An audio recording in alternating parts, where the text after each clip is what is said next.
반갑습니다, 여러분. 페이버라는 책 같이 읽어볼 건데요. 이 페이버라는 책은 하형록이란 분이 쓰셨어요. 이분 저자 소개를 잠깐 해드리자면 2015년 KBS TV 다큐멘터리를 통해 국내에 처음 알려진 하형록, 미국 이름은 팀 하스입니다.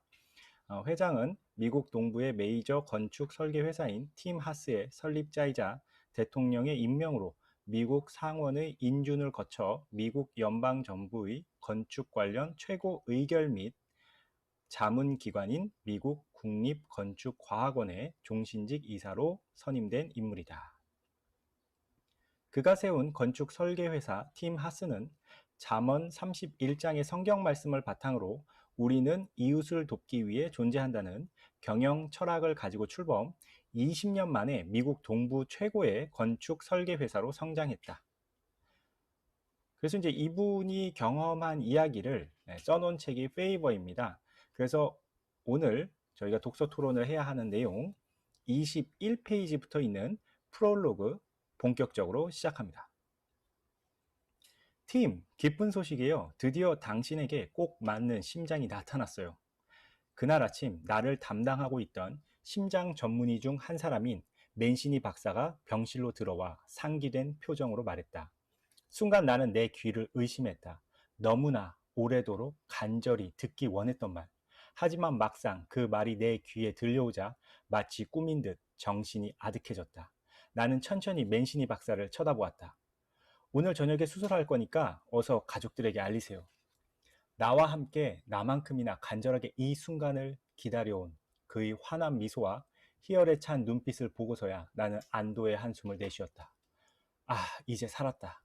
심장이 나타났다는 말이 사실이라는 것을 확인한 그 순간 나도 모르게 눈물이 왈칵 솟구치더니 뜨겁게 두 뺨을 적셨다.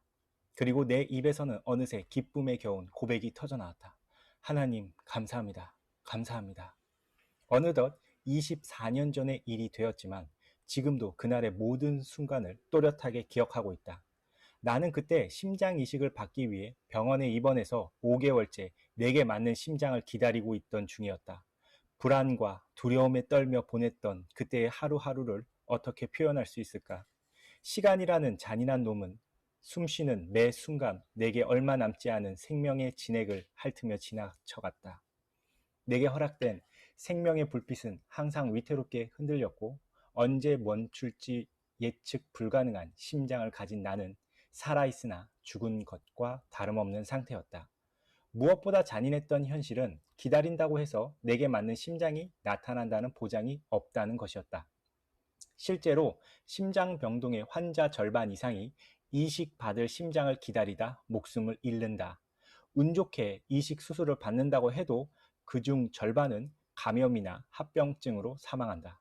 그 모든 위험을 무릅쓰고 수술이 성공적으로 잘 끝난다고 해도 평균 10년 정도를 더 살 수 있었다. 그렇게 피를 말리는 듯한 상황이 몇 개월씩 계속되는 동안 환자는 물론 그 옆을 지키고 있던 가족들도 심각한 정신적 트라우마를 경험한다. 당시 나는 한창 때인 34세 청년이었다. 두 딸은 겨우 2살, 3살이었고 아내는 나 한 사람을 바라보고 한국을 떠나 미국으로 온 지 얼마 되지 않은 상태였다. 당시 아내는 얼마나 지쳤던지 기도조차 할 수 없는 상태였다. 내가 심장병동에 입원해서 기약 없는 기다림을 계속해오던 그 5개월이란 시간은 언제 끝날지 모를 기나긴 고통의 터널이었다. 날마다 심장이 나타나기만을 기다리는 그 간절함은 타는 듯한 목마름이 되어 나를 서서히 말려가고 있었다. 나는 시간이 갈수록 호흡곤란으로 더 심각한 혼수 상태에 빠졌고 의식이 있는 때보다 없는 때가 더 많았다. 의식이 있을 때도 아내와 아이들을 몰라보곤 했다. 그때마다 아내는 이대로 남편이 영원히 자신과 아이들 곁을 떠날지도 모른다는 불안감에 떨어야 했다. 우리에게 소망은 너무도 멀고 희미했다. 바로 그런 절박한 순간에 심장이 나타났다는 소식이 우리에게 전해졌다. 드디어 나에게 맞는 심장이 나타났다. 나의 앞에 길게 그림자를 늘어뜨리고 있던 죽음이 물러가고 조금씩 희망의 불빛이 다가오기 시작했다. 이제 어떻게, 어디서부터 시작해야 되는지 머릿속이 아득해져서 허둥거렸다. 맨시니 박사는 말없이 웃으며 그런 나를 바라보고 있다가 입을 열었다.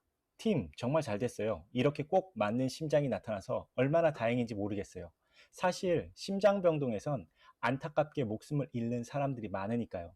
사흘 전에도 젊은 여성이 헬리콥터에 실려왔는데 그 환자도 맞는 심장을 찾지 못해서 참 안타까운 상황이에요. 새 환자가 들어올 때마다 간호사들이 이야기를 해줘 나 역시 그 일을 알고 있었다. 네, 옆방에 입원해 있다고 들었습니다. 그녀는 이틀 내로 심장 이식을 받지 못하면 죽어요. 저런, 이틀 내에 꼭 심장을 찾아야 할 텐데요. 말은 그렇게 했지만 이틀 만에 그녀에게 맞는 심장이 나타날 가능성은 희박하다는 걸 알고 있었다. 나 역시 꼬박 5개월을 기다리지 않았던가. 아마도 내가 심장 이식 수술을 하고 깨어나 새로운 삶에 대한 감사와 희열로 들떠 있을 무렵이면 바로 옆에 있던 그녀가 세상을 떠났다는 말을 전해 듣게 될 것이다. 불과 벽 하나 사이에 두고 삶과 죽음이 이렇게도 선명하게 엇갈리는 곳이 바로 심장병동이었고 심장병 환자들이 처한 냉혹한 현실이었다.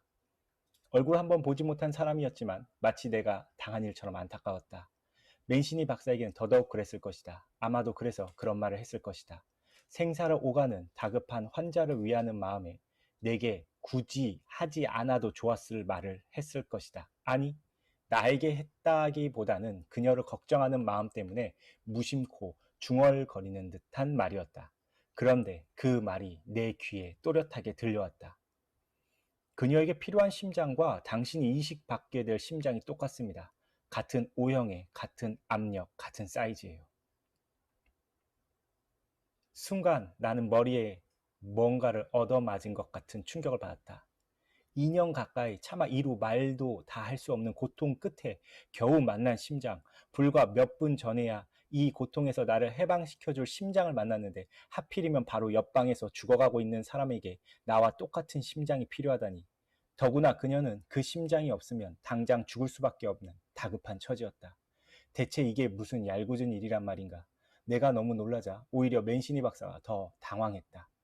아, 제가 괜한 말을 했군요. 신경 쓸 거 없어요, 팀. 이 심장은 당신의 심장이에요. 그리고 오늘 저녁에 이식 수술을 할 겁니다. 맨시니 박사는 나의 눈을 보며 힘주어 말했다. 하지만 나에게는 이미 박사의 말이 들리지 않았다. 그 사이 맨시니 박사는 문을 향해 걸어가고 있었다. 1초, 2초, 3초.